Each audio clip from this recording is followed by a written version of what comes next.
Waterloo Region's #1 for breaking news, traffic, and weather. This is City News 570 everywhere. It is 10 o'clock, cloudy, bit gloomy, really, 0 and a wind chill of -5. I'm Stuart McGinn with the City News 570 top story. On his trip through Europe, strategizing with allies about the Russian invasion of Ukraine, Prime Minister Trudeau soon set to hold a news conference in London with the Prime Ministers of Britain and the Netherlands. We get the very latest from our Parliament Hill reporter, Cormac McSweeney. The three world leaders met earlier today at an historic military base from World War II and are expected to discuss efforts from Western allies to help Ukraine defend itself, address the humanitarian crisis of Ukrainian refugees, and what to do next to punish Russia for this invasion. Earlier in Romania, Foreign Affairs Minister Melanie Joly said more sanctions are coming, and she states Canada's support for its European allies. President Putin's unprovoked and unjustifiable attack on Ukraine has already taken too many innocent lives and is putting millions more at risk. Meanwhile, Russia is responding, with Reuters saying a Russian commission now has to approve all corporate deals with companies and individuals from so-called unfriendly countries, which includes Canada, the U.S., the EU, and the UK. Ahead of the news conference, the Prime Minister had an audience today with the Queen, her first in-person engagement since recovering from COVID. After Trudeau wraps up his time in England, he'll be off to Latvia, then Germany and Poland. Cormac McSweeney, Parliament Hill. Time for traffic and weather together on the ones. Here's Karis. Traffic looks to be moving well considering the nasty weather we got this morning. Roads may still be slippery from the freezing rain, though. At this time, there are no collisions to report within Waterloo Region on city streets. Area highways 7, 8, and 85 are all moving up to speed. Same situation with Highway 6, both north and south. No problems there.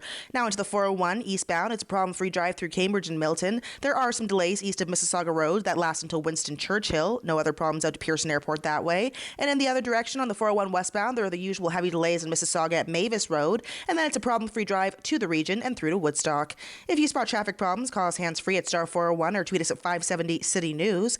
Now the latest from City News weather specialist John Wilson. With the freezing rain warning about to drop, we'll get snow and ice pellets instead this afternoon.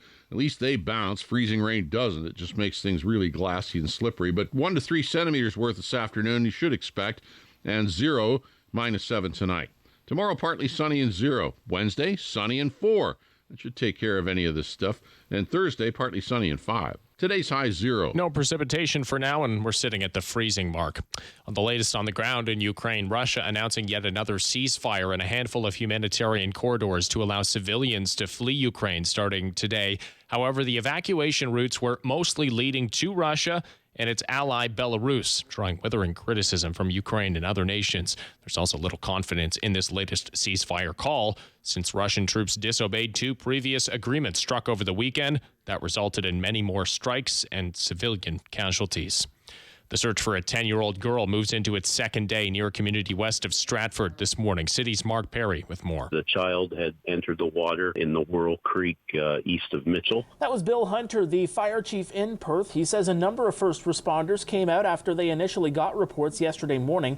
Search and rescue teams, dive teams, helicopters, drones, canine units, all coming out to try and bring this story to a positive conclusion. But the search had to be stopped last night due to darkness and resumed this morning. Hunter says many residents had offered to help too, but are being asked not to for their own safety. That's one of the great things about a rural community. However, the conditions along the river were dangerous. I think the OPP said they were treacherous. So we certainly didn't want to be dealing with anybody else in the water. Conservation authorities have been urging residents to stay off all frozen water bodies, and Hunter is asking residents to heed those warnings. Mark Perry, City News. And in sports, the Maple Leafs on the road tonight. They're playing the first half of a back-to-back up against the Columbus Blue Jackets before they're back on home ice tomorrow when they host the Seattle Kraken. We've got tonight's game live on City News 570 for a 7 o'clock puck drop. Download the City News 570 app at kitchener.citynews.ca. Your next news update at 10:30. I'm Stuart McGinn. If knowledge is power, consider this show your Sword of Grayskull. Welcome to the Mike Farwell Show on City News 570.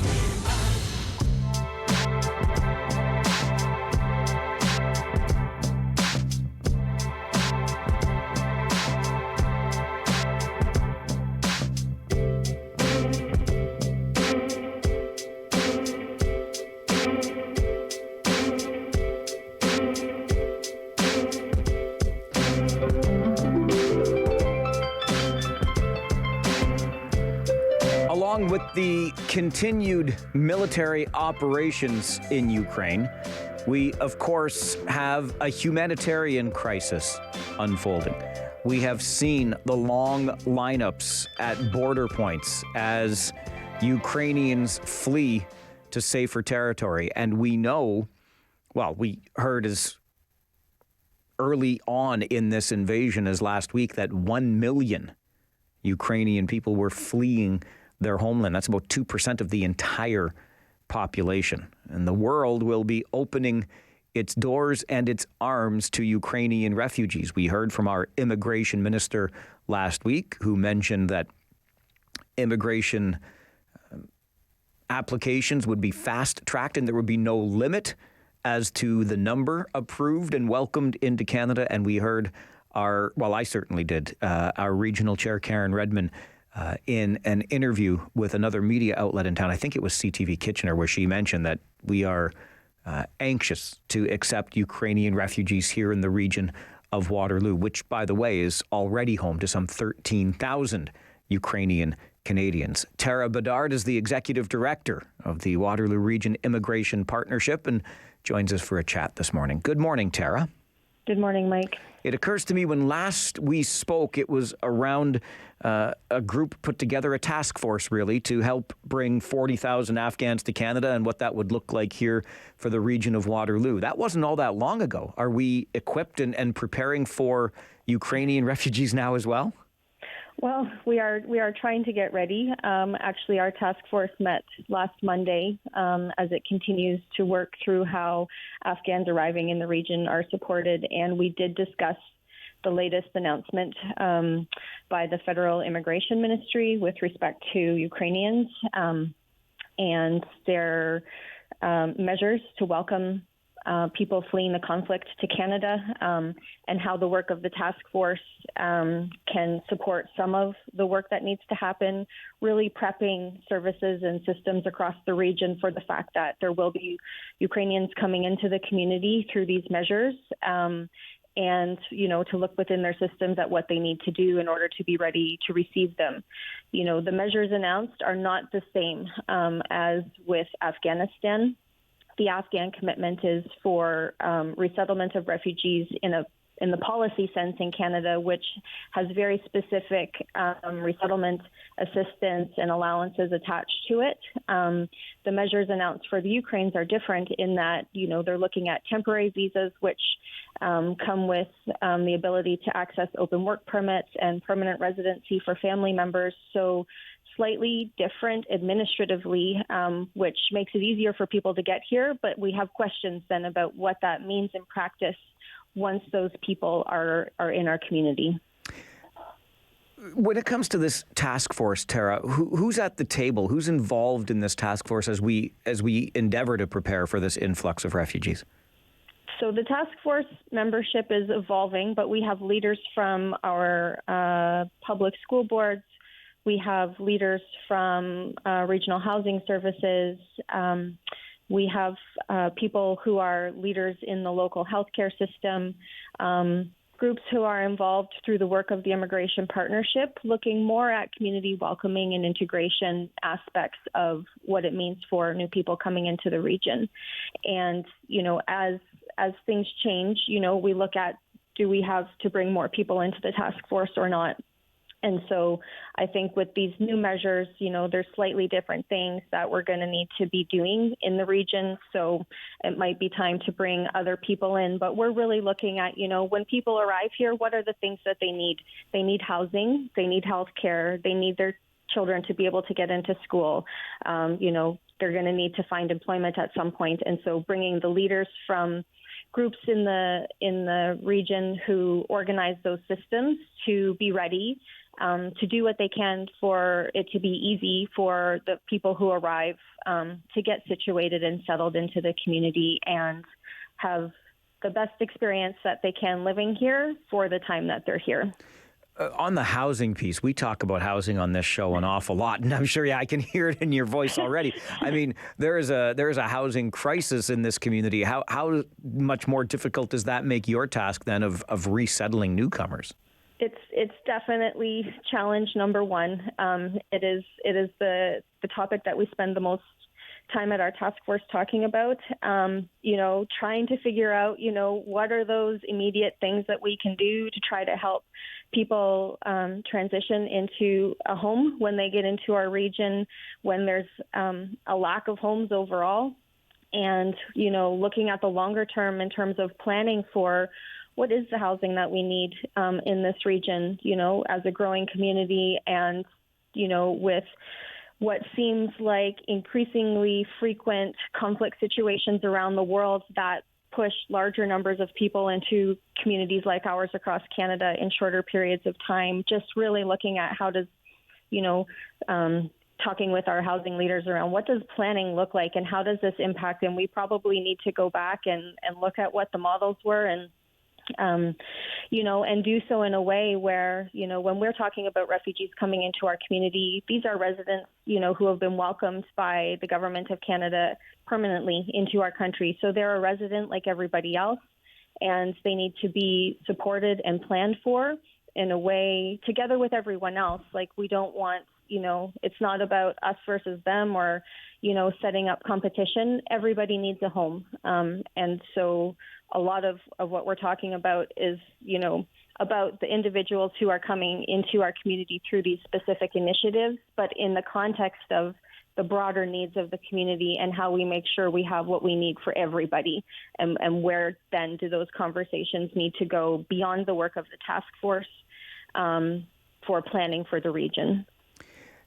Tara, given the immediacy and urgency around resettling Ukrainian refugees, just given the conflict, of course, in their country, is it dramatically different resettling a Ukrainian refugee than perhaps it has been as we work to resettle Afghan refugees, for example? Well, their administrative situation is slightly different. So that, I think that's something that we're talking about in terms of what are the types of services and supports that they'll be able to access and when. So trying to figure out what are all of the things that will need to happen and who's going to be doing that. Like, when the Afghans come in through Canada's formal refugee resettlement program, there are dedicated organizations who are their first point of contact and, their connection then to all of the other areas and services in the region. This doesn't look like it's the same. And so we're trying to figure out, how are people going to get into the country? How are they going to get connected to services in the country? Are they going to be put in contact, with all of the settlement services that the government funds across the country directly to help ease their transition? Or, are people just going to arrive and have to try to find their way on their own? And if that's the case, where do we need to be connecting? Because there are many supports and services available that will help these people as they start to arrive in our communities. And it's just figuring out, kind of where's their first point of contact going to be so that the information is available there from the time they arrive, so that as soon as they get here, they're starting on a path that's going to set them up well and not be frustrated by, just all of the challenges of trying to navigate a whole new country, new community, new systems, new services, maybe in a language that you don't understand. I know that we have a pretty strong track record here in the region of resettlement. Currently, our numbers show that about 1 in 4 people living in this region now are newcomers, and of course, even most recently, Syrian refugees to the Afghan refugees that you and I have already talked about. Given that history here and that track record, does our federal government look to the region of Waterloo as a place where people can be successfully, if that's the right word, resettled? And do we know how many Ukrainian refugees may end up here? This is my number one question. We have no idea.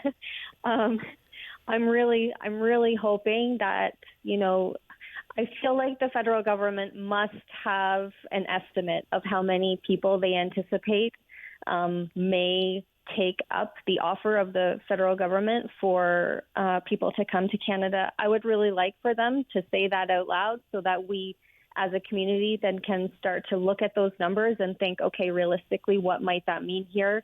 It would really support our community planning. We don't have that yet. And so it's really difficult to tell. I think we've seen, the UNHCR, the United Nations High Commission for Refugees, is estimating that between 4 and 5 million people will leave Ukraine.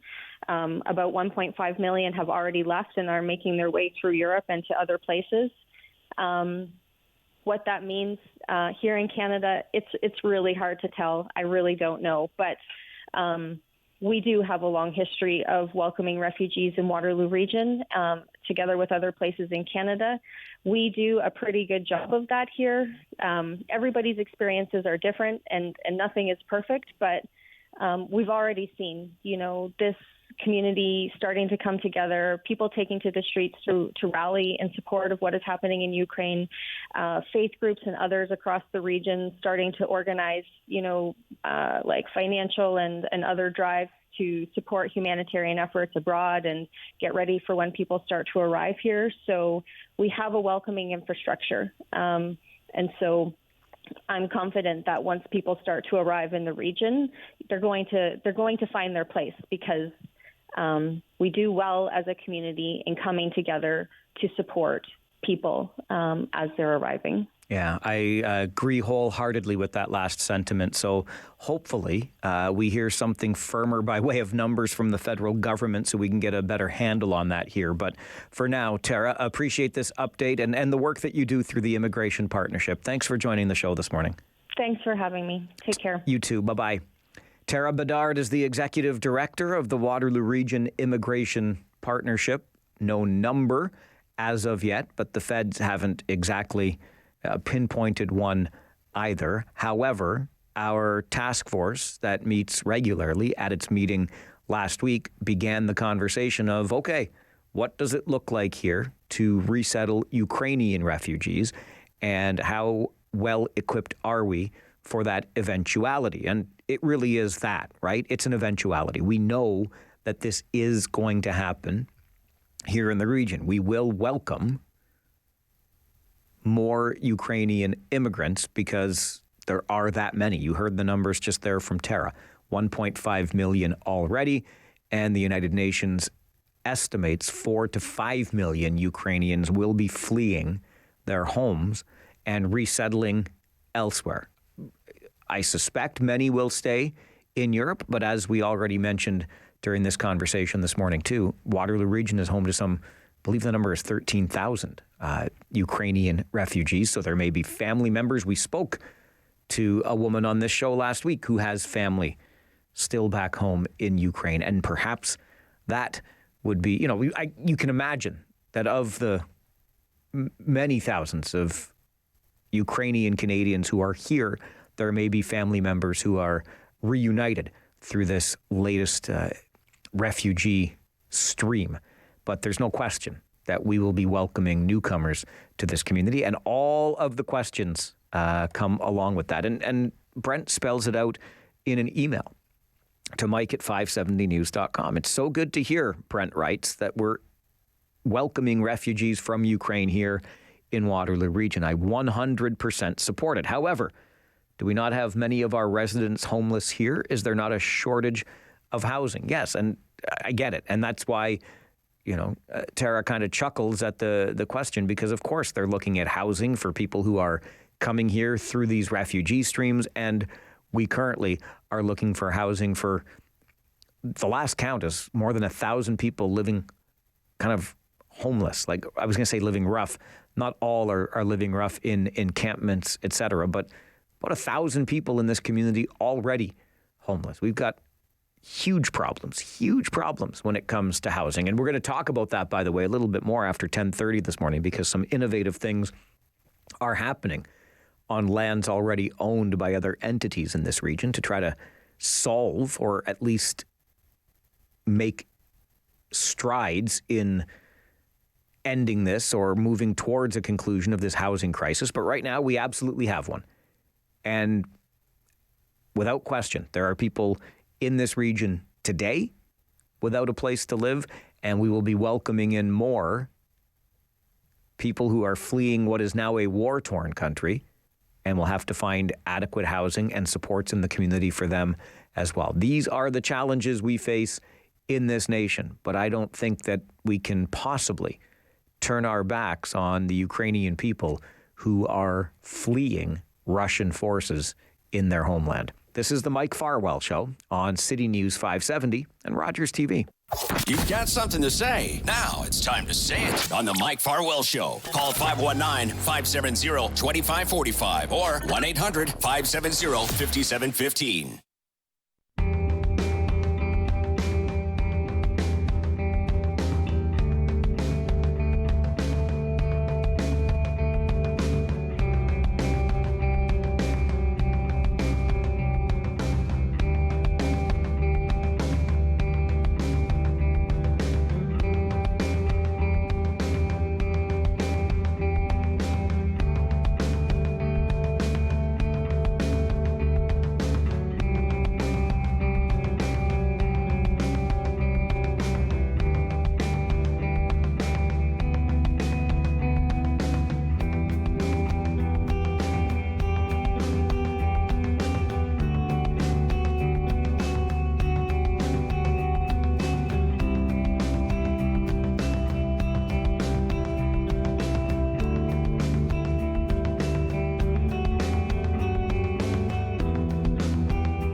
He's a local boy who dreamt of making Waterloo Region a better place.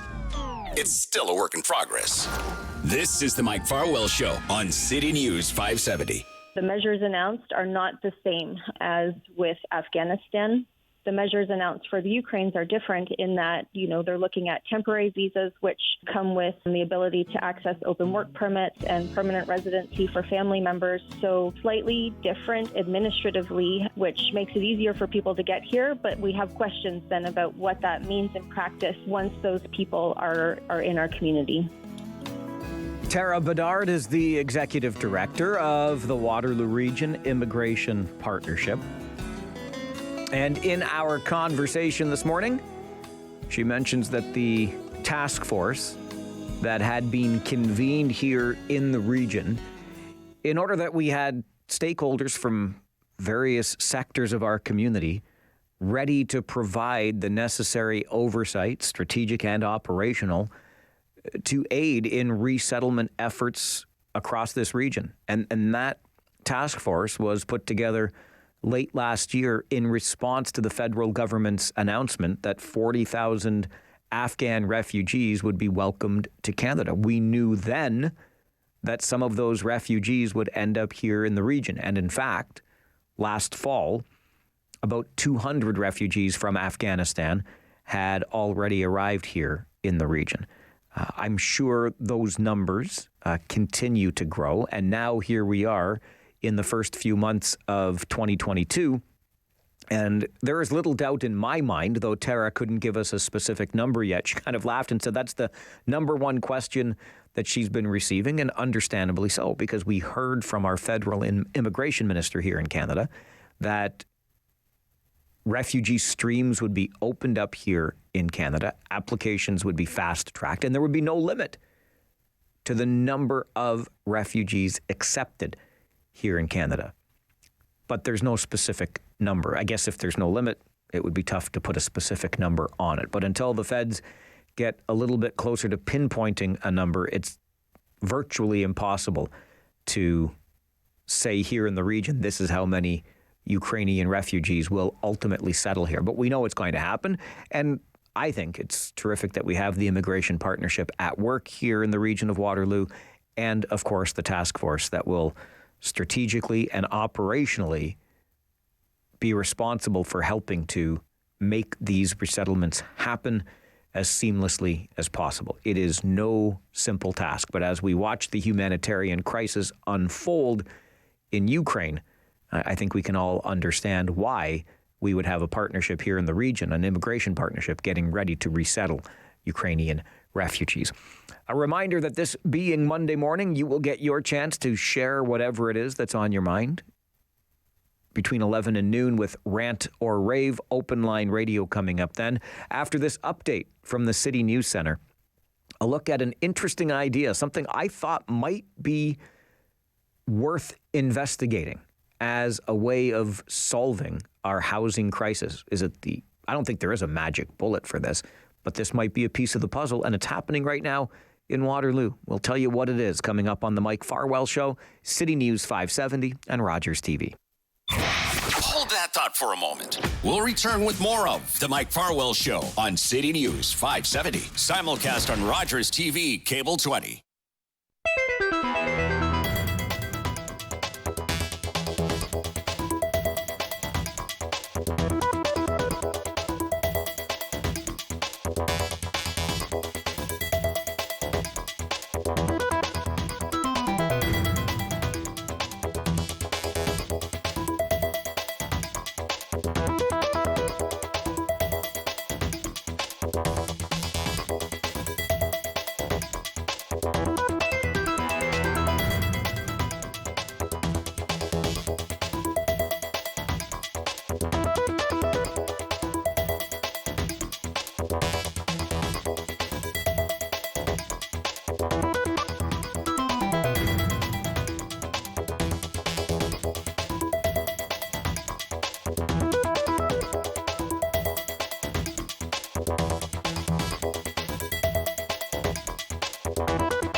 Waterloo Region's #1 for breaking news, traffic, and weather. This is City News 570, everywhere. It is 10:30, a cloudy sky right now, 0, and we're still under a freezing rain warning. I'm Stuart McGinn with the City News 570 top story. Russia has announced yet another limited ceasefire and a handful of humanitarian corridors to allow civilians to flee Ukraine, but there are no signs of that happening yet, and it appears the evacuation routes mostly lead to Russia and its ally, Belarus. The two sides also plan to meet for talks again today.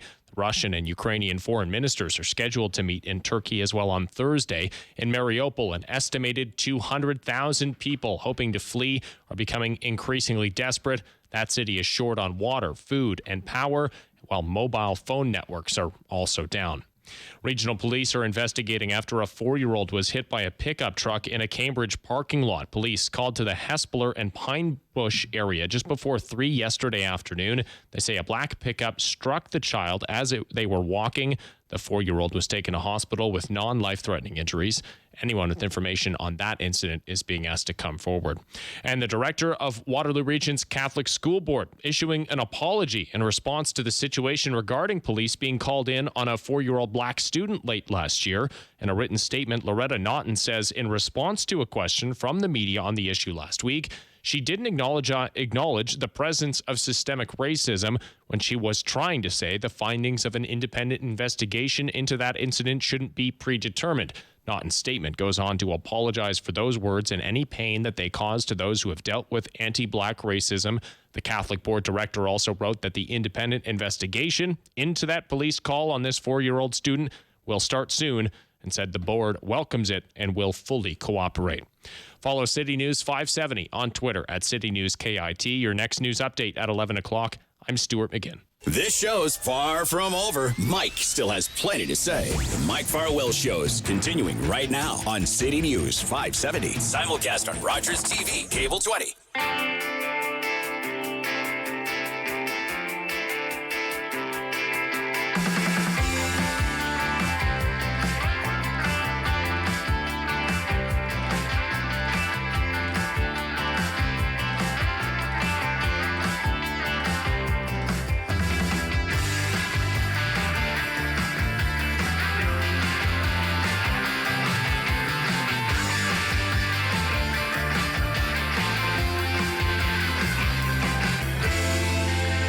You may remember not too long ago, there was a housing summit attended by many of our local leaders, and Waterloo Mayor Dave Jaworski was on this show just after said summit. And I mentioned to Mayor Jaworski an idea that I had that I thought might be a little out there, but I wondered if we had considered this outside the box sort of thinking when it comes to our housing crisis. And the idea came to me when I was out walking with the dogs one night, and I just realized in my immediate neighborhood, there are several churches.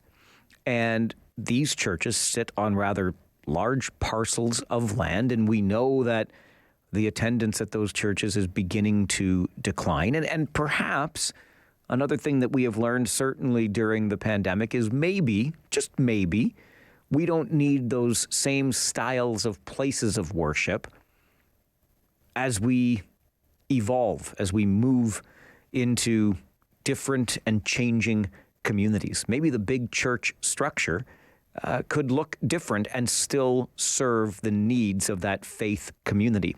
And I thought of this in the context of the project that is a partnership of St. Paul's Evangelical Lutheran Church in Kitchener and Menno Homes, where St. Paul's partitioned off its land, allowed Menno Homes to build affordable, supportive housing, and the church group itself would maintain a presence in that building in a larger community room, but the large church would be no longer. I think it's a wonderful project. You can see it right there at the corner of basically Bridgeport and Lancaster, and the church still gets to serve the needs of its faith community, and we've got some supportive and affordable housing being built. It's already built, in fact, through the great work of Menno Homes in this community. Pretty interesting idea.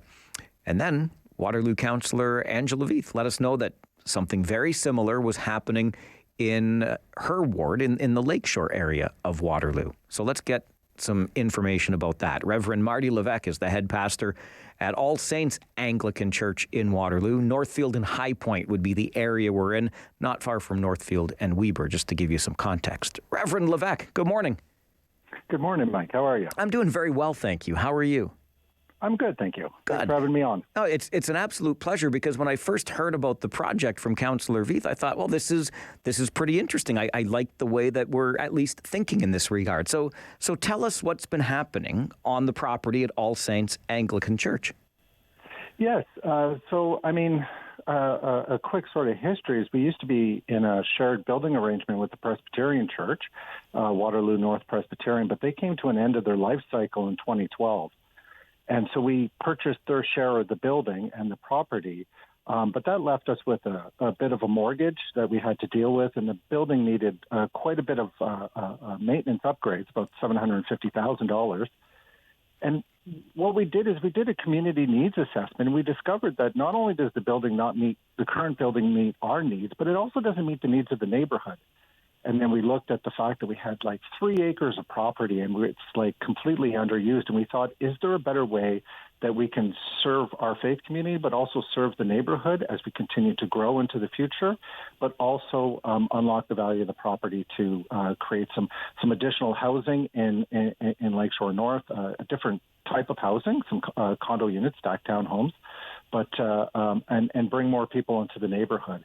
And so that's when we've spent about, it's been about a decade in the making to get where we are today. But where we are today is we've had our ceremonial groundbreaking. We've sold off 2/3 of our property to Cook Homes, who are going to be building condominiums on the western portion.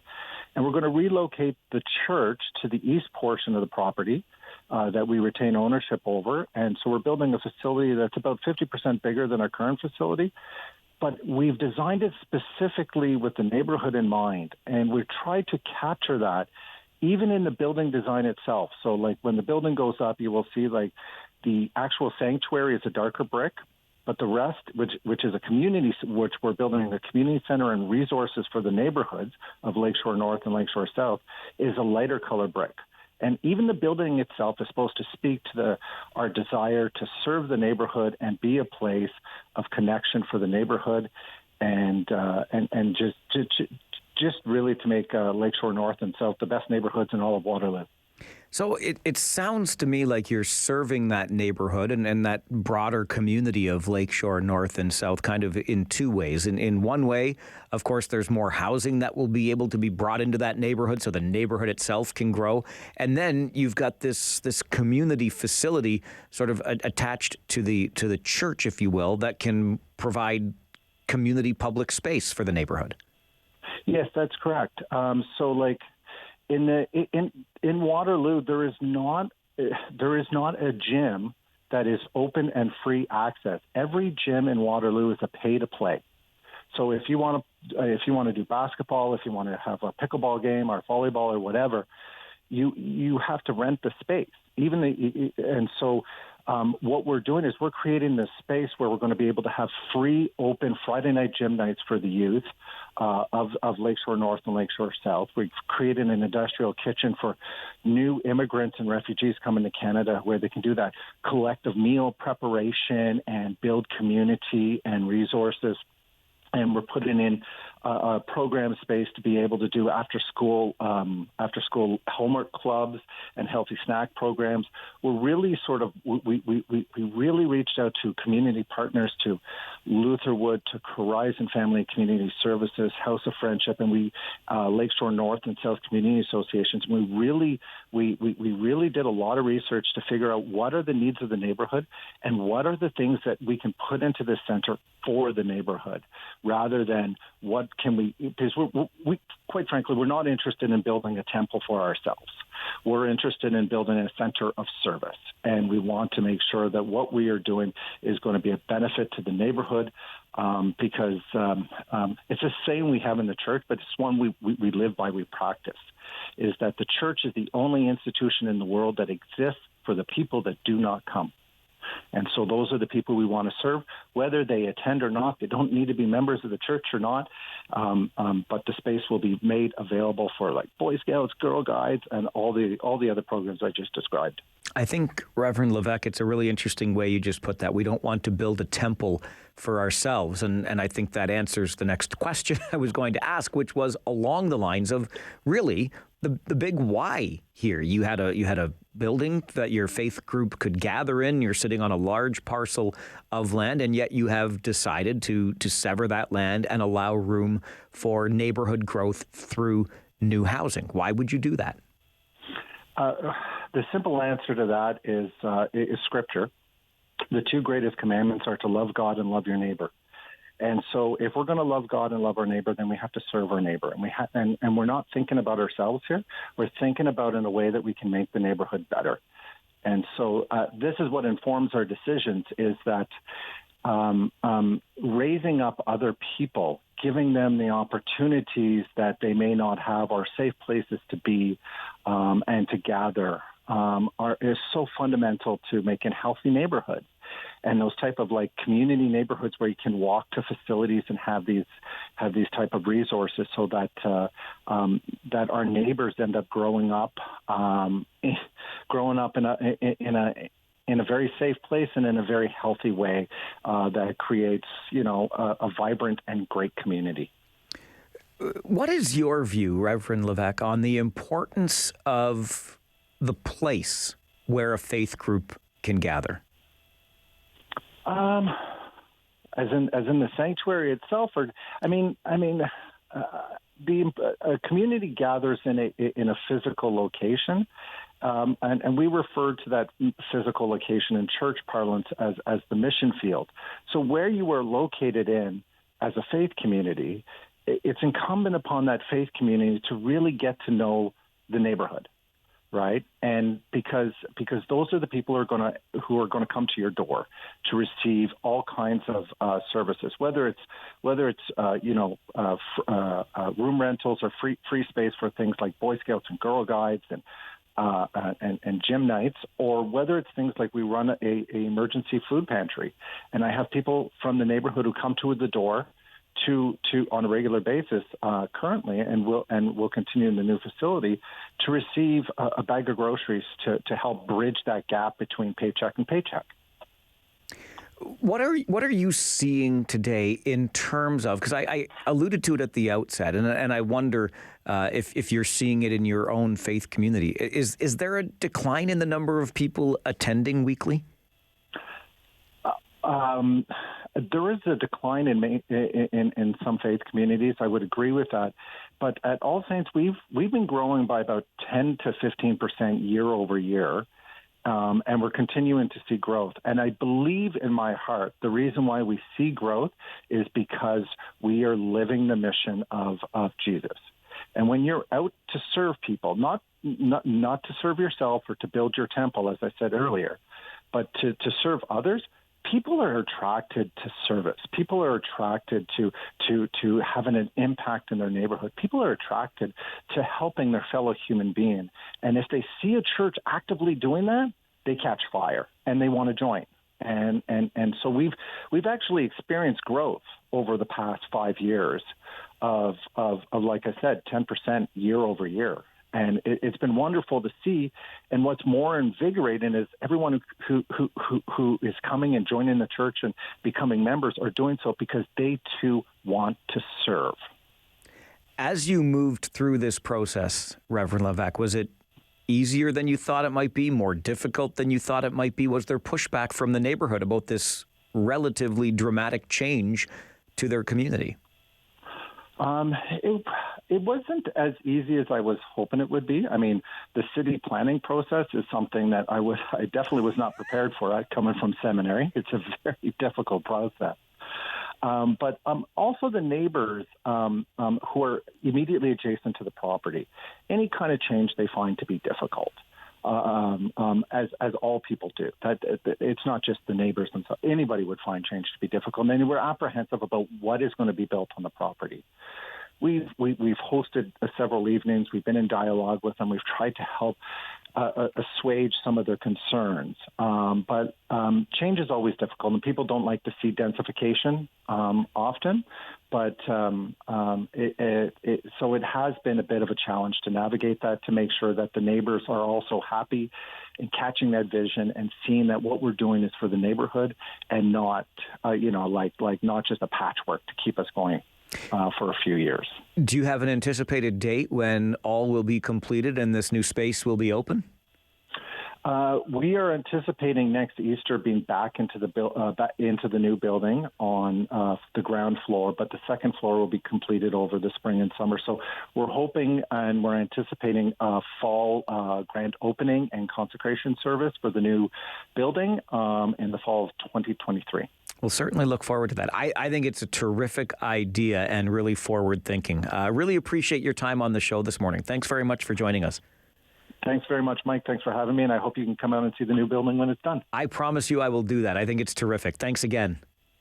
Thank you. Reverend Marty Levesque is the head pastor at All Saints Anglican Church in Waterloo. Love to see it. Absolutely love to see it. And it all came from what I thought might be a little bit too outside the box. And I say that because, listen, we've talked about it on the show before, I'm pretty sure. I was raised a Roman Catholic. We attended church services weekly. I would be lying to you if I said that was still a regular part of my routine. My parents, on the other hand, remained very committed to their faith. And so when I was out walking the dogs through the neighborhood and I passed by all of these churches, like there must have been 4 or 5 on our walk. And in fairness, we do a pretty good hike, 4 to 5 kilometers, but the sheer number of places of worship that we passed, and I started looking at the size of those buildings and the parcels of land that they sat upon. And I started asking myself the question, is this the best use of our land? But then there was a part of me that recognized, okay, so since you have, moved a little further away from that church as the center of your neighborhood, certainly on a weekly basis for sure, maybe you're taking a biased view of this. But I point to that project that I began this conversation reminding you about between Menno Homes and St. Paul's in Kitchener, Bridgeport and Lancaster. St. Paul's does the same thing essentially that All Saints Anglican in Waterloo is doing, except in St. Paul's case, it was a partnership with Menno Homes so that supportive housing could be built. Awesome. In the case of All Saints Anglican in Waterloo, Northfield, High Point area, not far from Northfield and Westmount, Northfield and Weber, just to give you that context again. But the land being severed, and it will be housing. Housing that Joe and Jane Public can buy and live in, and all of a sudden we have built more housing and we have reduced the size of the footprint for the faith community. Because truly, do we need to have those large ornate buildings for us to meet in? Again, just my point of reference is St. Anne's Catholic Church on East Avenue in Kitchener, where I attended as a kid, and that is a huge church. And I can tell you that today it sure ain't as full as it once was.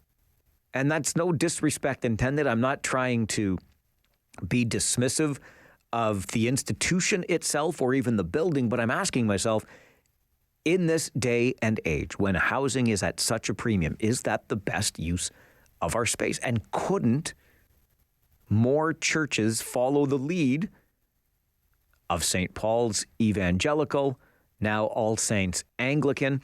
When I mentioned this to Waterloo Mayor Dave Jaworski, he kind of chuckled and said that very idea was brought up at the Housing Summit by the Mayor of Barrie. So I'm glad it's on the radar. I hope, it's not blasphemous to suggest, but again, going back to those weekly services that we would attend, I'll tell you, I used to joke about being the bad Catholic because we were always looking for the Mass on the weekend that best fit our schedule. Does that make us terrible people? I don't know. But there were times where before our church started offering a 5 p.m. service on Saturdays, and we were almost always Saturday night churchgoers, not Sunday morning. So when our church was still doing 7 p.m. services, and it suited our weekend better to attend a mass a little bit earlier, we could go to a 5 o'clock service over at the University of Waterloo in St. Jerome's College. And I vividly remember being in some of those services where we were essentially just in a room sitting on chairs that had been stacked somewhere and brought in for the service. And it just got me to thinking about how much the environment or the building that we attend church in really matters. Does it? Or does it just matter that you're gathered with your faith group and you're sharing that experience? So that's why I thought maybe, just maybe, the land where places of worship currently sit could be turned into combinations of land for people of faith to gather, but also land for housing to be built, be it supportive or affordable housing or just housing to increase our housing stock in this community without going beyond that all-important protected countryside line. You want to call blasphemy on me? You can. But I wonder what you think of this idea of more churches kind of going the way of St. Paul's Evangelical, All Saints Anglican now, as another example where, listen, we've got one building on an awful lot of land. Maybe, just maybe, we can make room for more housing. It's a thought. It's the Mike Farwell Show, where thoughts happen. This is City News 570 and Rogers TV. Want to get a word in? Call the Mike Farwell Show now. 519-570-2545. More of the show right after this on City News 570.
week.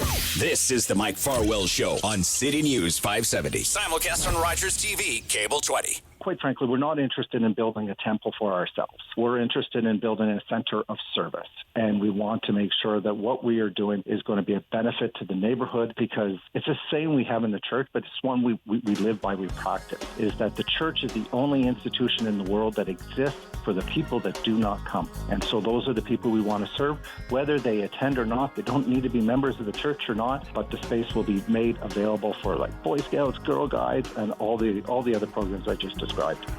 Reverend Marty Levesque, head pastor at All Saints Anglican Church in Waterloo, which has severed its property to make way for Cook Homes to build new housing, stacked townhouse condominiums on the property. The church will stay in a different form, and there will be community space opened up. Lori sends an email to Mike at 570news.com, says the church in our neighborhood has been doing that for many years, opening its doors to all kinds of community events. So just because the church remains there doesn't mean the building isn't being used for different purposes. And why not take a look at older schools as a place for new housing? I've considered that as well, Lori. And Brent writes to Mike at 570news.com. Do you remember a church and a carpet factory in Waterloo? I do not remember that. But Brent goes on to say, maybe consider using churches to create high-rise buildings with their church on the ground floor. Kind of the idea that's happening at St. Paul's Evangelical now that Menno Homes has created some housing there. Andrew, good morning. Good morning. The biblical definition of church is just an assembly of worshipers. That's it. It doesn't specify a building or a temple or any of those things. So you can still very much be a part of your church without ever being in the building. Churches have beautiful real estate that is well suited to serve the community, as well as a lot of these office buildings that were built at the height of the office, the office business life. But now that those things have shifted, they have beautiful views. They have beautiful floor space. They are located all over our cities. Those are things we can look into too, right? Converting a lot of those office buildings that were used into sustainable living for a lot of us that need sustainable living. Andrew, I hear you, and I appreciate that call. And I think you're right. As we begin the return to work, we're hearing about hybrid models. We're hearing about some companies. I'm looking at you, Shopify, that say the traditional office setting is gone. That formerly commercial real estate will be turned into what? And Andrew might be onto something with that as well. We're certainly going to have to get creative if we want to solve this crisis. An update on the way from the City News Center. And then, what's on your mind? You want to explore this a little bit further and tell me how terrible or good you think the idea of housing on land currently where places of worship sits?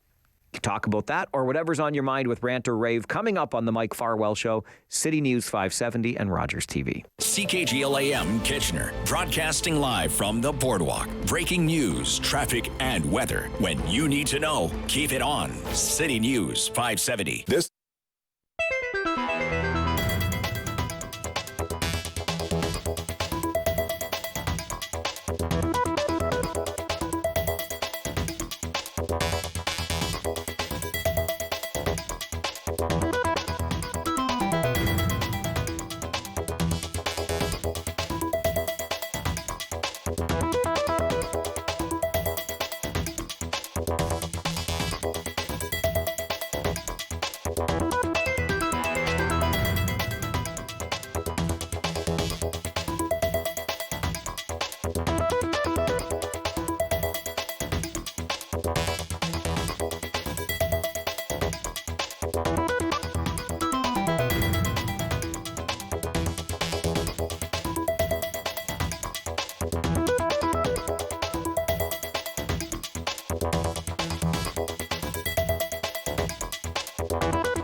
Waterloo Region's #1 for breaking news, traffic, and weather.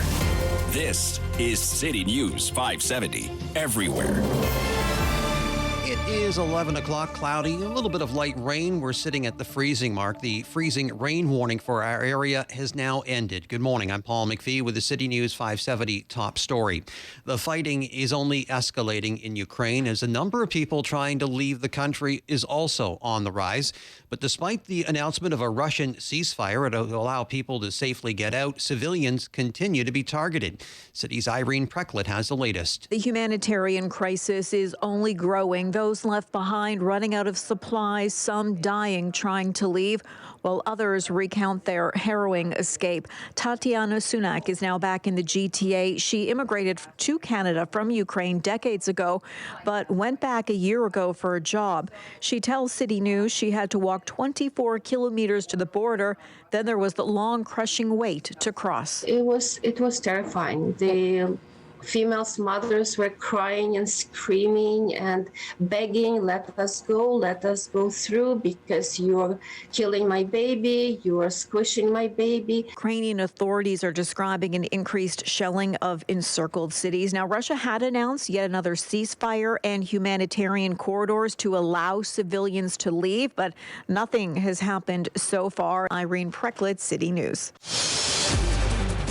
And time now for traffic and weather together. Here is Kara's map. Traffic looks to be moving well considering the nasty weather we got this morning. Roads may still be slippery from the freezing rain, though. At this time, there are no collisions to report within Waterloo Region on city streets. Area highways 7, 8, and 85 are all moving up to speed. Same situation with Highway 6, both north and south. No problems there. Now into the 401 eastbound. It's a problem-free drive through Cambridge and Milton. There are some delays east of Mississauga Road that last until Winston Churchill. No other problems out to Pearson Airport that way. And in the other direction on the 401 westbound, there are the usual heavy delays in Mississauga at Mavis Road, and then it's a problem-free drive to the region and through to Woodstock. If you spot traffic problems, call us hands-free at star 401 or tweet us at 570 City News. Now the latest from City News weather specialist, John Wilson. With the morning freezing rain warning lapsing into snow and ice pellets instead this afternoon, I'm not sure you're going to call this any better, but 2 or 3 centimeters possible. I think 1 to 3. More to the north, though, this afternoon, and 0. And then -7 tonight. Tomorrow, partly sunny and 0, not too bad. Wednesday, pretty good, sunny and 4, and Thursday, partly sunny and 5. Today's high 0. Right now outside the City News 570 studio, cloudy, some light rain, and we are sitting at the freezing mark. Search and rescue teams back at it this morning after a 10-year-old girl went through the ice and into the water east of the community of Mitchell.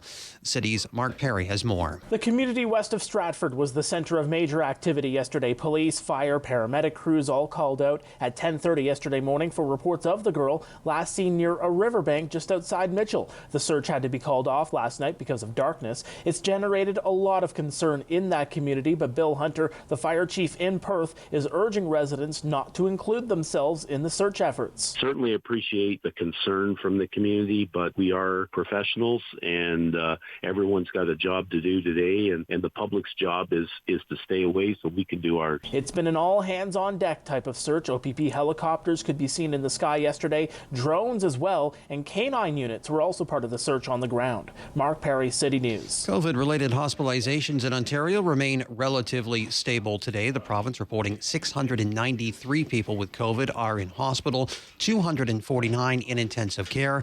Another 4 virus-related deaths also reported. Locally, the latest numbers from Region of Waterloo Public Health due in at 1:30 this afternoon. In sports, the Leafs are riding a 2-game losing streak as they hit the road for Columbus tonight. Airtime on City News 570 is 7 o'clock. Be the first to know your news your way any time of day. If it's happening in Waterloo Region, you'll find out about it on City News 570 and at kitchener.citynews.ca. News next at 11:30. I'm Paul McPhee, City News. Look at this segment as your weekly dose of group therapy. Welcome to Rant or Rave on the Mike Farwell Show. City News 570. Simulcast on Rogers TV, Cable 20. I want to know what you're thinking. There are some things you can't hide. I want to know what you're feeling. Tell me what's on your mind.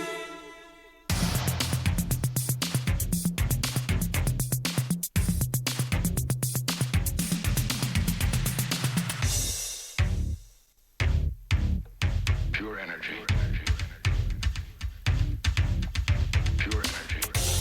And here we go as we embark on another epic journey. I don't use the word epic loosely, okay? I think it's overused and quite frankly, silly. But I just used it because during this hour of rant or rave, when you rant because something is bugging you or you rave because something is making you happy, we just never know where we're going to end up. We don't know what path we're going to take to get there. All we know is that it ends when the show ends today. And quite frankly, I love it.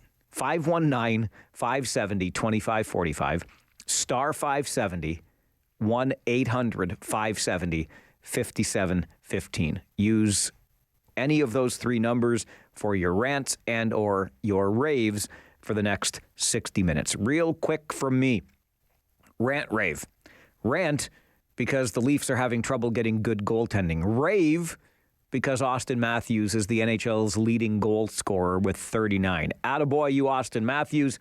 Now come on, you Jack Soupy Campbell, and start stopping some of those pucks that are directed your way. And a rave for the Kitchener Rangers, who were perfect on the weekend, winning both games that they played Friday night at home to Saginaw and yesterday on the road in Sarnia. Let's keep it going, boys, especially with that team from down the 401 coming into Kitchener tomorrow. All right, let's hear what's on your mind this morning. Billy, you're first. Rant or rave? Yes, well, I've been thinking about the Ukraine crisis, and I've actually modified my viewpoint, not significantly, but I mean in terms of the fact that we set these folks up in Ukraine. We've sort of given support to governments that was sort of lean to the West, but knowing what Mr. Putin was willing to do, and he's done it before. He did it in Georgia. He already took parts of the Ukraine. When it was said, well, we're all for you, but we're not going to give you any military support because we don't want to be drawn into the war. I think the honest thing would have been to tell that government to surrender. And Mr. Zelensky and the former president, who's on the front lines as well, and all the other government and military types who are now putting up the fight to essentially have them go into exile. And also, the humanitarian crisis would have been, the Russians probably would have let all those who didn't like them leave without incident, and we wouldn't have this death happening. We're having the humanitarian refugee crisis and death happening at the same time. And it's not, I realize it's not the West's fault so much, but unfortunately, the way we structured it, and also what things should have realized is that Mr. Putin's mindset is exactly what the Soviet leaders' mindset used to be, and he sees Ukraine exactly as they saw Hungary, Czechoslovakia, and Poland, and because they also weren't part of NATO, they were part of the Soviet bloc. We allowed those liberalizing movements to be crushed as well, and only over the course of time did that change, and that's exactly probably what would have happened here too. He would have taken Ukraine, but he probably wouldn't have been able to hold on to it.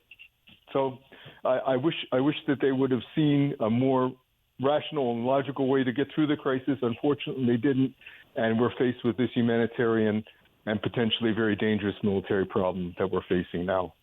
All right, Billy, appreciate the call. You know, what I've been thinking about with regard to Russia's invasion of Ukraine lately is the argument that it was almost inevitable because NATO was absorbing, for lack of a better word, all of these countries around Russia and essentially surrounding it with NATO influence, which is really another way of saying that NATO is some kind of big democratic monster that wants to gobble up territory. I mean, wouldn't it have been a dereliction of NATO duty to not allow those countries to establish the types of democracies they wanted to establish? Like, why is NATO being looked at as some sort of monster in that context? I'm just curious about that. Something that's been on my mind when it comes to the Russian invasion of Ukraine. Back to ranting or raving. Bob, rant or rave for you? Both, Mike. Okay. And they're sort of hand in hand. Sure. First of all, the rave is that all these young people who are working in understaffed restaurants. My hand goes out to them. They work hard. They're putting in extra hours, and they're basically running their butt off when the restaurants are busy. The rant is that they're dealing with customers that expect them to be at their beck and call, who are being rude to them. I wish they just be a little bit more civil. The servers come over. They apologize when they get to their tables late. They apologize if the food comes out, and yet people just criticize them. And if you don't like the service, then don't tip them. But you don't need to be calling them out. Bob, I appreciate the call. You know what? Be kind. It costs you nothing. And tip your server well. Simple as that. Kyle, rant or rave? I got to rave about ketchup again. Shocking. Let me get up off the floor to listen to your latest rave about ketchup. I don't even understand how this happens. How many raves can there be about one condiment?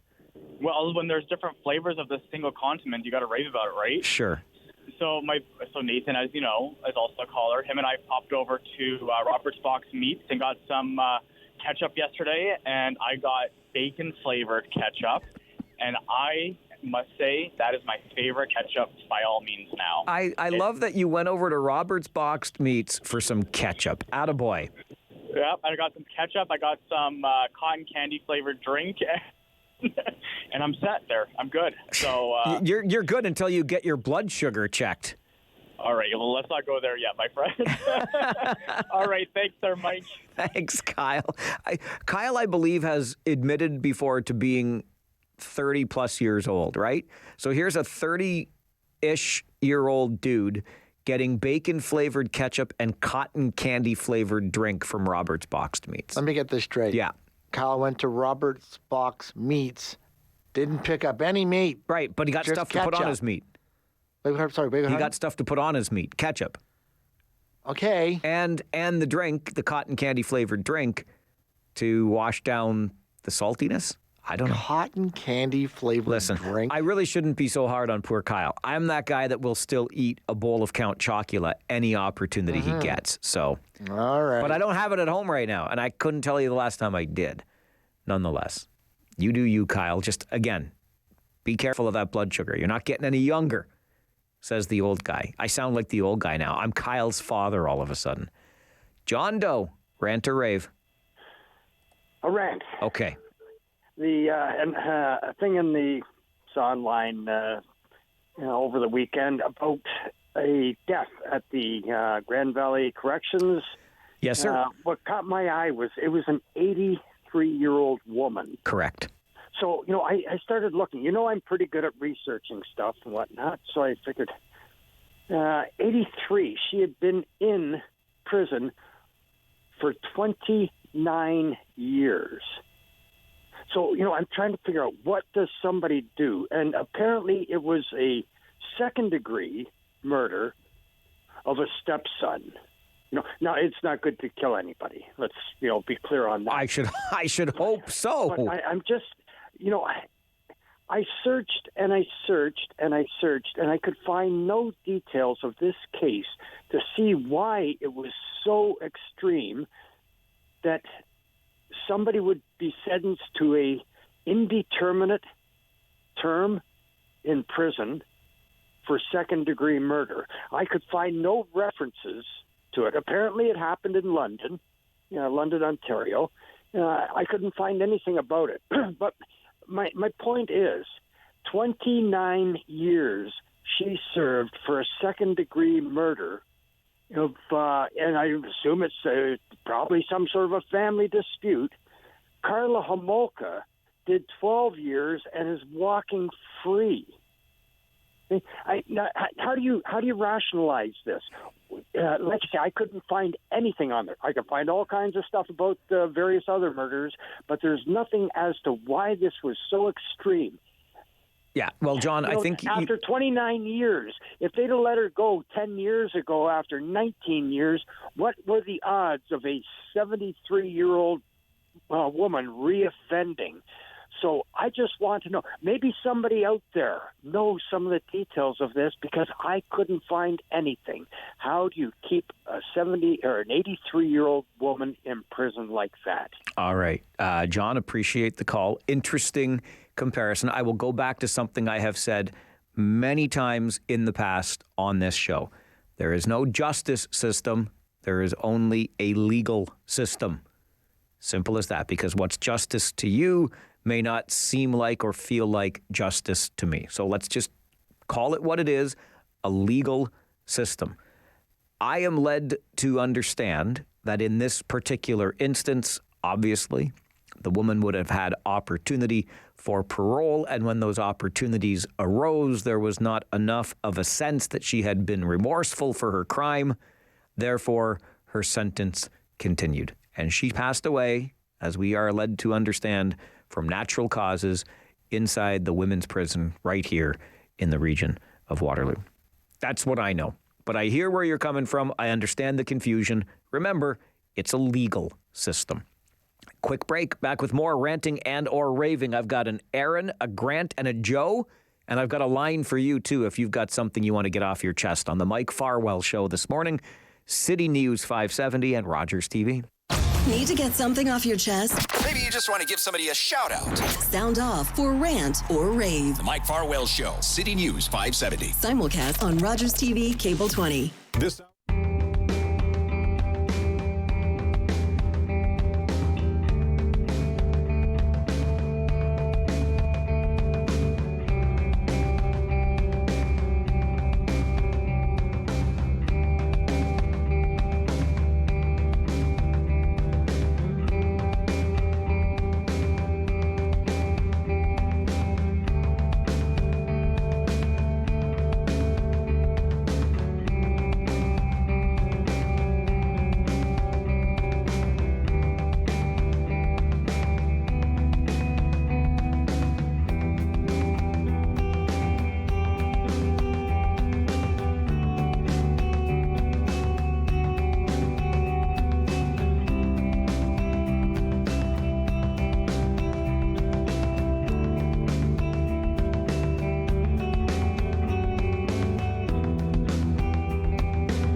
Yells at cloud is fair game.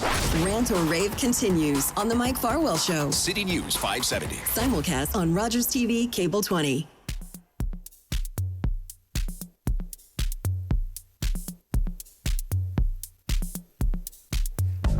All right, the rules of this, as you know, are simple.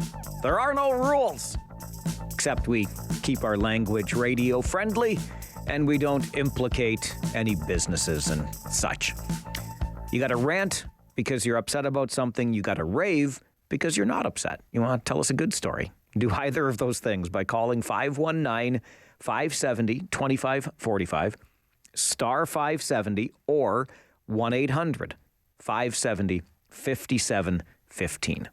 Aaron, rant or rave? It is a rant today, Mike. All right, let's hear it. So, if there is a bad frost today in Florida that destroyed all the orange crops, I don't pay more for oranges until next year. So I'm wondering, they already bought gas, which is a commodity, at a certain price months ago.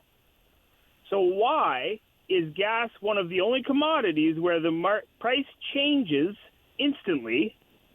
Because it seems to me the gas companies are literally making money off of that increase because they should be charging us what they paid for it 6 months ago. I wouldn't be upset paying $1.84 because of the war if that happened 8-9 months from now. They said, oh, because of the war, we bought at a certain price. So no one's ever been able to explain to me why it's an instant price increase. And I'm just wondering if you know or if you have a guest on that would know, but that's my rant for the day. Aaron, I know the answer, and I hate to break it to you. Because they can. That's it. That is hurtful, and I understand, but I'll still try and have a good day. Love the program. Thank you very much, and I hope you do have a good day. I wish I could give you something better, and I could certainly look for the person who could try to explain it and make it make sense. But really, what it comes down to is because they can. In my humble estimation, I share your frustration on that. But in case you haven't noticed, I haven't said word one about the price at the pump so far today because I was roundly chastised yesterday for my rant on Friday morning about the price of gas. Remember that when I filled up my car for $90? My little Jetta, $1.87.9 per liter of diesel.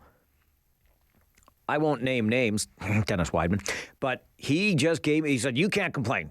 Stop complaining. Buy an electric car. I don't have money for that either. And then he made the best point of all. I should have made better life choices when it comes to my chosen profession. Absolutely true. Hey, kids, if you want to get into radio, by all means, get into radio. It's a lot of fun. No heavy lifting. Climate controlled. But you ain't going to make a lot of money. And then you, too, can complain about gas prices. Aaron, appreciate the rant. Grant, what's your rant today? What's the Grant rant? Yeah, as long as you don't fall asleep on the toilet. Excuse you. Because of Thursday, right? You were talking about, yep. I remember that. 2 raves, because I know on your board there, last week, St. Mary's was rated top notch. In Canada, yeah. Love our folks at St. Mary's. Way to go, St. Mary's Hospital. You betcha. And the other rave was from yesterday. I don't know if you watched W5, but this is through the scientists that are constantly looking into the COVID situation. The reporter asked them, is there any need to be worried about any other variants? And the scientists said, no, there's none whatsoever, which is a great sign, right? Grant, I couldn't agree more. And that's 2 Grant raves today. We usually get Grant rants, but Grant came to us with a couple of raves today. And yes, I think we're all looking forward to the day that we declare COVID over. I don't know if there will ever be an official declaration of that, but certainly we appear to be moving in the direction of this thing is here. It continues to circulate at some rate. Let's live with its circulation. Joe, rant or rave? Good morning, Mike. Morning, Joe. Listen, I want to rave about a music festival that me and my fiance finally watched last night. It's nominated for an Oscar, and it's absolutely amazing. I've seen Woodstock probably 50 times, but nobody ever knew about the Summer of Soul concert in Harlem. And if you grew up in the 70s and you're a music lover, you got to watch this. It was emotional. It was powerful. And I'll bet nobody knew that Stevie Wonder could play the drums. It was freaking amazing. So that's what I want to recommend to everybody. If you're a music lover and you grew up in the 70s, watch the Summer of Soul. Absolutely amazing. Order it up. All right. Cheers. Cheers, Joe. Absolutely love that. And you know what? I will. I was born in the 70s. Jerry, rant or rave? Well, kind of neither. What? Well, then what are you doing on this segment? Dumbass. Well, I mean, we could always find something. Hey, I found a diesel price way worse than the one that you saw on Friday. On Saturday morning, it was $197.9. Yowza. Wasn't in our region, but I guess if I could say one rant, I pulled up at a pump. I saw it was $165 early yesterday morning. I thought I better go there. As I'm in front of the pump, the price changes to $185. And I'm like, no. That's you were born under a bad sign, Jerry. That was apparently. But I do have a question. Yes, sir. So since Brian has retired, and you did actually used to do the entire day. No. Have you ever considered going back to the way you No? Stop it. Don't even bring that up. Why are you doing this? It was just a question, Mike. Is that not a fair question? You used to do it. I'm not even asking you about something you haven't even done before. Well, if the answer is no, then the answer is no. That's fine. I haven't done exactly what you're saying. I just don't want you to plant any bad ideas in management's mind. What I used to do prior to Brian's arrival, and now that he is dearly departed, who knows what happens next, but I used to do a 10 till 2 show, 4 hours. I did not do 6. I never did 9 till 3. And I can tell you that going from 4 hours to 3 hours was life-changing. It's more than it sounds like from the outside. It really is. So I hope to just stay at 3 hours. Really, I do. Okay, that's fair. Yeah. And I guess how short our memory is. We just automatically thought it was 6 hours, and I apologize. No, not at all. Don't worry about it. And I appreciate the call and the confidence in me for taking on all 6. Pope likes to joke every time we're doing a Kitchener Rangers game, it seems that there's a repeat of my show on before we broadcast the Rangers game. And he calls this Farwell 570 because there's a little too much Farwell on here. 3 hours a day is plenty. I hear you. Rant or Rave continues on The Farwell Show, City News 570 and Rogers TV. Whether you want to give somebody heck or give kudos, It's your turn to rant or rave on The Mike Farwell Show. Call 519-570-2545.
Waterloo Region's #1 for breaking news, traffic, and weather. This is City News 570 everywhere. It's 11:30. We have some light rain falling outside of our studio. We're at 0 degrees. I'm Luke Schultz with the City News 570 top story. Russian forces continue to pound Ukrainian cities with rockets after announcing another limited ceasefire and safe corridors to allow civilians to flee some besieged cities. Ukrainian officials accuse Moscow of resorting to medieval siege tactics in some places, including Mariupol, which is one of the most desperate of the encircled cities. The battle for Mariupol is crucial because if it falls, Moscow could establish a land corridor to Crimea, which Russia seized from Ukraine in 2014. The two sides are meeting for a third round of talks, but there's little hope for a breakthrough. Meanwhile, the director of education for the Waterloo Catholic District School Board has issued an apology and a commitment to disrupting anti-black racism, responding to comments made last week regarding the ongoing issue, which saw police called on a 4-year-old black student late last year.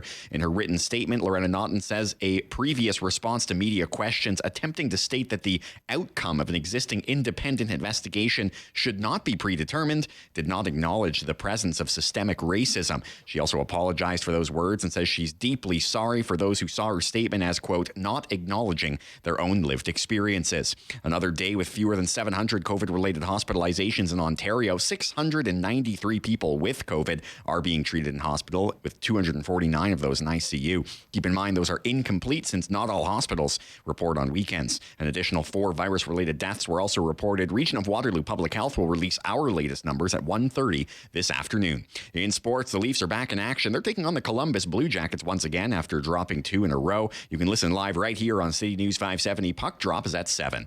Follow City News 570 on Twitter at City News KIT. News next at noon. I'm Luke Schultz, City News.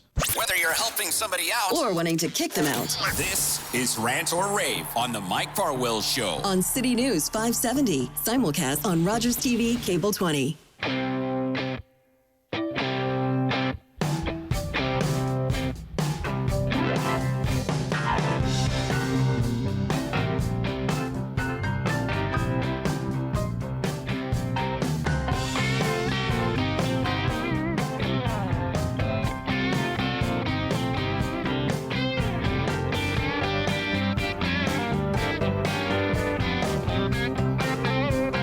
Sounds of Steve Strongman this morning.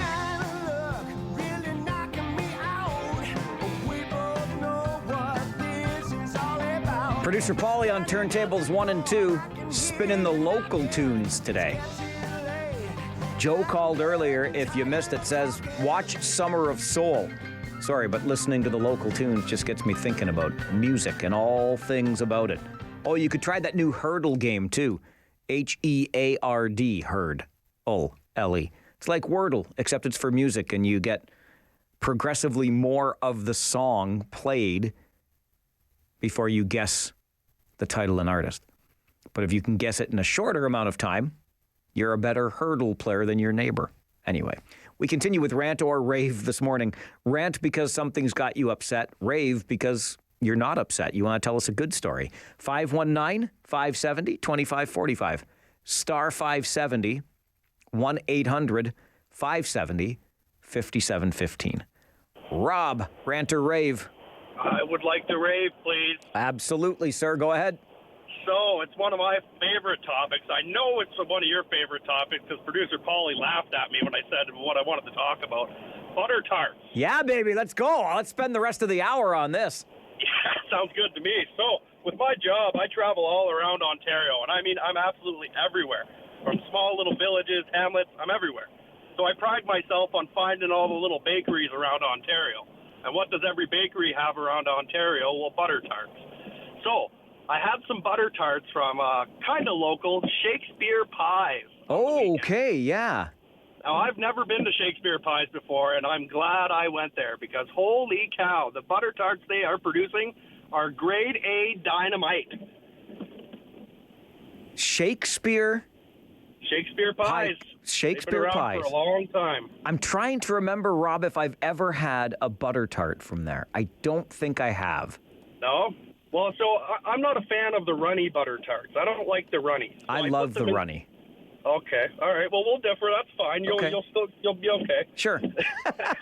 I like to take those butter tarts, put them in the fridge, chill them out a little bit, and that syrupy jelly turns into a bit harder viscosity, let's say. And woo-hoo, that's where they're at. All right. So Shakespeare Pies is where you're sending me for my next butter tart run. Yes, sir, and they have an amazing banana cream pie as well.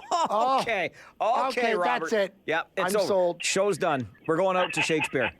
Thanks, Rob. And Brittany's listening out in the hall there, and she seconds the Shakespeare pie. Good.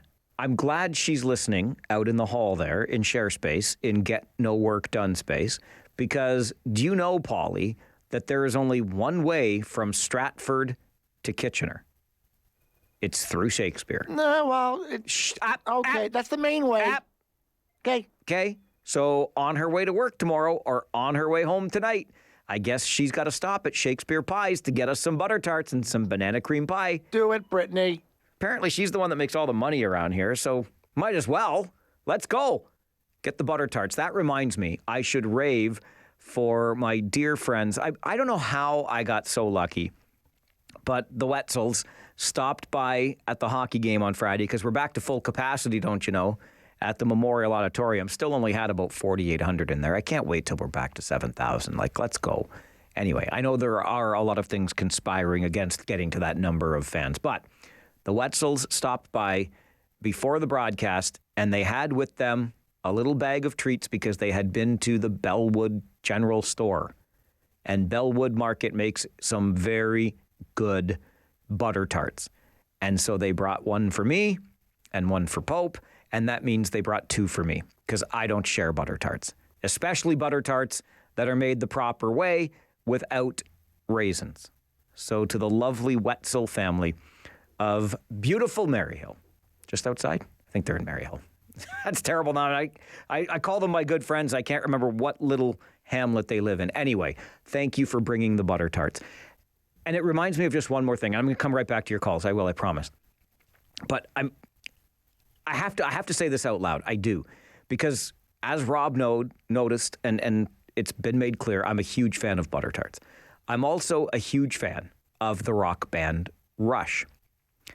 But as much as professing my love for butter tarts has brought me a lot of good, i.e. a lot of good butter tarts, of late, professing my love for the band Rush has brought me some hardship because I love you for understanding my love of the band, but there's this beer that's out that's Rush themed. I mean, the can has got a Rush logo, and it's a lovely can.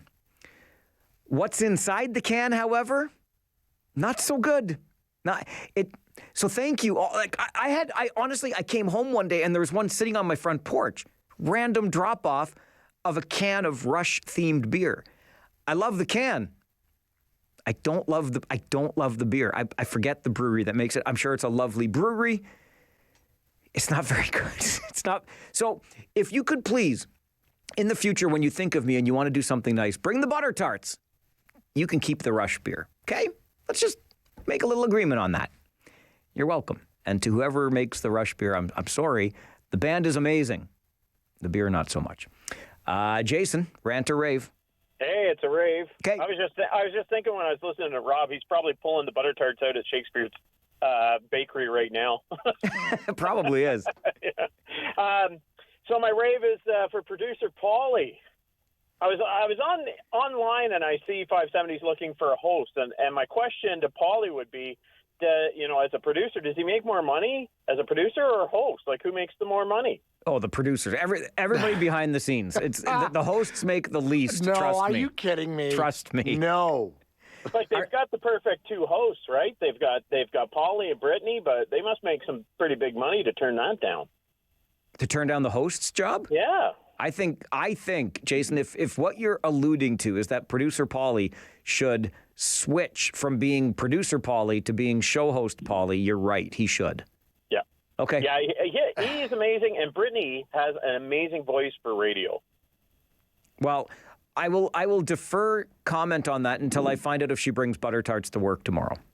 Oh, well, there you go. Okay. Yeah. Thanks, Jason. Appreciate it. Well- I'll only compliment Brittany if there are butter tarts involved. Is that fair?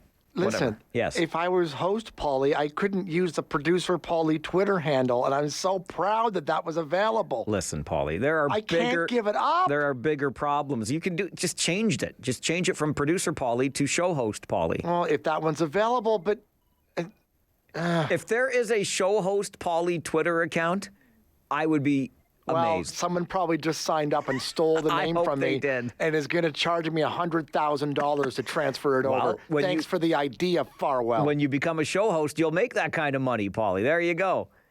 Let's go to the phones. Rick, rant or rave? I got a little bit of both. Yes, sir. The rave, Township of Wilmot, road crews, snow removal, absolutely the best guys on the planet. Wow, all right. Individuals go out there. I've lived in Wilmot for over 35 years, and these guys, ladies, they go out there and clean the snow and keep us safe, are unbelievably amazing. All right, Wilmot Township Road Crews. Get the rave. I got a rant. I'm waiting for it. Okay, this has to do with what's happening in Europe. One thing that seems to be noticeably missing from all of the online or verbal is that Russian Orthodox Church isn't making any comments to all the bad stuff that's happening over there. Our friend, that Pope Cyril, seems to be sitting real quiet, and I'd like to put that out there for members of the community. Why? Okay. Ending on why. I think. Oh, now Rick was. Bueller? You know what? I think there was a phone thing. Rick, I'm sorry. You caught me off guard. It didn't sound like you were done with the why. I think he was probably out in Wilmot, and we all know about rural internet and cell phone service. But he started by raving about the road clearing crews in Wilmot, and then ranting about the Russian Orthodox Church, and it's as yet to be heard condemnation of the Russian invasion of Ukraine. That was the gist, if I can sum up. And if Rick wants to call back, I'm sorry we got cut off there, but something wonky was going on. Nathan, rant or rave? Good morning, Mike. Nate Dogg. Yeah, you're allowed to call me that again now, I guess. I'll call you whatever I want to call you. You can call me whatever you want to call me. Yeah, just don't call me late for dinner. Okay. I got a rave, but first, real quick, I'd like to thank Kyle for coming over yesterday and buying some ketchup from one of our local small businesses. Listen, I love the support of small business. I think this little listener relationship stuff is getting weird. One listener comes over to another listener's house with ketchup. What is the matter with you two? Well, we're thinking of issuing you guys a challenge, maybe for the flip side segment. We'll hook you up with a few bottles of this flavored ketchup and some fries, and you can give us some opinions on this. We'll call it Kyle's Ketchup Challenge. Oh my goodness gracious! Anyway, a bit self-serving, but I do have a rave for myself. Last week, it's day 7 now, I started something I'm calling No Social Media March. I am not logging on to any social media platforms whatsoever. The notifications are going through the roof, and I feel great. Yeah, not seeing a lot of nastiness online has been a good mental break. Nathan, I think you're doing a great thing. I think you're doing a great thing. No social media march. You go dry February into no social media March. We'll find something for every month of the year. You can make it no social media May as well, just for the alliteration. And what do you do for April? I don't know. No social media A-words, April? I get where you're coming from. I can understand the break for your mental health. Hey, how about on social media, we stop acting like jerkwagons? How about that? Anyone? No? We're just going to keep acting like jerkwagons on social media? Okay. Good job by you, Nate. Walter, rant or rave? How are you today? Are you kidding? We won 2 games this weekend, our Kitchener Rangers. I'm just great, thank you. I know, and that's what I'm calling to congratulate you guys. It was the opposite way last weekend. We lost 2 this weekend. I'm talking about the Storm, obviously, but I also I wanted to ask you, hey, have you ever seen the movie Patton? I have not seen Patton, no. Oh, okay. Okay, well then this probably won't mean anything to you, but maybe Eisenhower, he should have listened to Patton. Now, as... Okay, hang on. Help me out here. Why should Eisenhower have listened to Patton?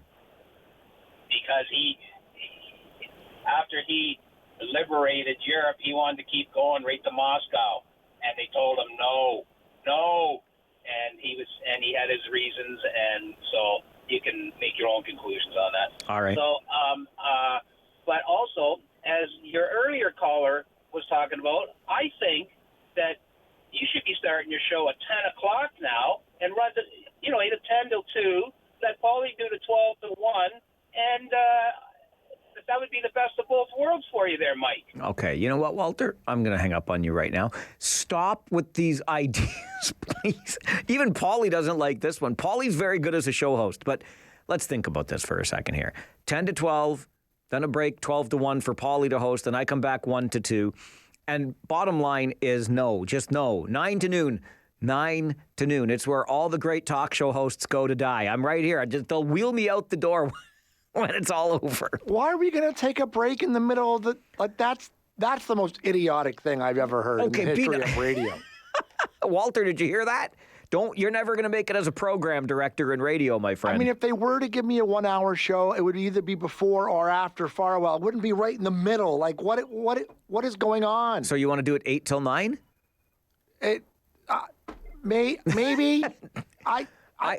It's ridiculous to stop the show halfway through. I just want to stay 9 to noon, okay? I did the 10 to 2. I did it. I took one for the team because there was no other team player at the time. Literally, I was it.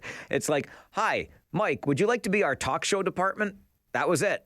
And I became the talk show department. And then we got another talk show host, and now he's not here anymore. And we're going to find a way to fill noon to 3. I saw somebody out in share space today. Can I tell you who it is? I don't care if I can or not. This person was on last week, too, so it's not a secret. Brenda Halloran, our good friend, noon till 3 today, right here on City News 570 with Kitchener Today. She's coming up. Paul, rant or rave? Couple. One is a rave. You're wrong. There is another way to go to Stratford. You go right from your boardwalk up through St. Agatha, Phillipsburg, and when you're a few miles up the road, you turn left and you're in Stratford. Paul, listen, I love you and I know this, but see, if you go that way, you're not going to stop by Shakespeare Pies and get me some butter tarts. So, Paul, please now, change. What do you like in your butter tarts? Goo. No coconut, no walnuts, no pecans? Definitely not coconut. Coconut in anything ruins it for me. Raisins? Definitely not raisins. I'll take the raisins. Thank you. I'm telling you, I've lost faith in you as of right now. You don't know how to make a good butter tart. My mother made the best, and they had raisins and coconut in them, and they were delicious. All right, Paul, listen, I don't know how anything with raisins and coconut can be delicious. I'm sure your mother is a lovely woman and made terrific butter tarts for you. But I would not go near those things with a 10-foot butter tart pole. You can forget about it.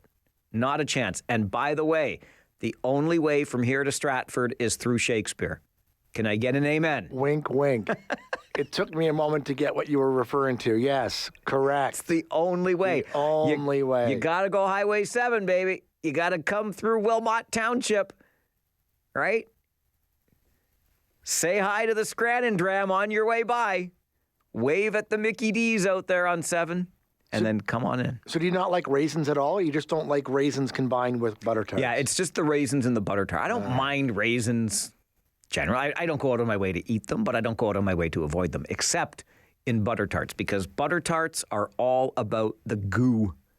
Let's just be clear about that.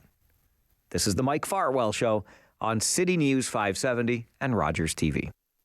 Need to get something off your chest? Maybe you just want to give somebody a shout out. Sound off for Rant or Rave. The Mike Farwell Show, City News 570. Simulcast on Rogers TV, Cable 20.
with Farwell, where success matters. And we are joined this morning by Faisal Susiwala, broker of record with RE/MAX Twin City, Faisal Susiwala Realty. Good morning, Faisal. Good morning, Mike. How are you? I'm doing very well, thank you. How are you? I'm very well as well, thanks. Glad to hear that. So let's take a look at that real estate market as we move into the month of March. What are we seeing in the market currently, Faisal? Well, January and February were very strong months for the market, and lots of units sold, and again, the multiple offers and the bidding wars continued. Coming into March, we're seeing a little bit of a slowdown in the first week here. Now, there's many factors that could be affecting that, but one, with interest rates rising, that gives people a little bit of a pause, and it does affect, people's affordability approximately by $25 per 100,000 that they're borrowing. And when they're already stretching their budget, that can affect, their ability to buy a home. And we're also seeing a few homes sitting on the market a little bit longer than expected. And the bidding process, we're not seeing as many offers coming in. And again, this could just be a temporary issue, but we have seen a little bit of a slowdown in the first week of March here. Certainly, Faisal, when it comes to the news cycle, it's all about the Russian invasion of Ukraine. Is this by any chance having any impact on the local real estate market? So speaking about Waterloo Region, we cater to a commuting population. We cater to people that are moving out of the GTA. And when gas prices go up due to the war and the stock market starts declining, people are losing a little bit of confidence in what's going to happen. And uncertainty always causes people to take a break and see how this plays out. So we're seeing, people just reconsidering their moves right now. And, this may be a great opportunity for buyers to hop into the market. And, there is a lot of buyer fatigue out there, but this may be a chance for people to come into the market and perhaps get a little bit of a better deal than they would have in the past. Ontario Premier Doug Ford was in our region last week, and while he was here, he talked about the Ontario Housing Action Plan. What are your thoughts on that plan? Well, I'm glad to hear him talk about it. This was introduced back in May of 2019, and very little action has been put into place. They were going to cut red tape to allow permits to be issued faster. All I have seen is longer times. Costs have gone up, which is against the action plan, and affordable housing, well, we don't see any of that right now. So a lot of that has not been implemented, and we'll be talking a little bit more about that on Saturday with my Ask the Experts show with Dave. So, it'll be a good opportunity for listeners to tune in and hear about that as well. Absolutely. The Ask the Experts show is a tremendous opportunity to learn all kinds of things, and Dave is a great host. Look forward to listening to you with him this coming weekend. One more thing before I let you go, Faisal. I know that the RE/MAX International Conference was held last week in Las Vegas, and I know what happens in Vegas stays in Vegas, but you got to share some of this because I understand that you won some awards there. Yes, I came home with the most homes sold in Canada and the highest gross sales volume in Canada, and ranked number 2 in the world for Canada as well, or in the world for sales volume throughout the 130,000 agents in RE/MAX. Yeah, so you don't want to leave that in Vegas. You got to bring that good news back home with you. Yeah, I brought a little bit of hardware home. Good job. We'll look forward to listening this weekend with Dave Callender as well. Thanks, Faisal. Always a pleasure. Thank you. Faisal Susiwala is a broker of record with RE/MAX Twin City, Faisal Susiwala Realty. You will hear him with our good man and colleague Dave Callender on Ask the Experts here on City News 570 this weekend. And you can reach Faisal anytime at 519-624-5555, 519-624-5555, or find Faisal Susiwala online at homeshack.com. 5 minutes with Farwell, where your business comes first. On City News 570.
weekdays at 7.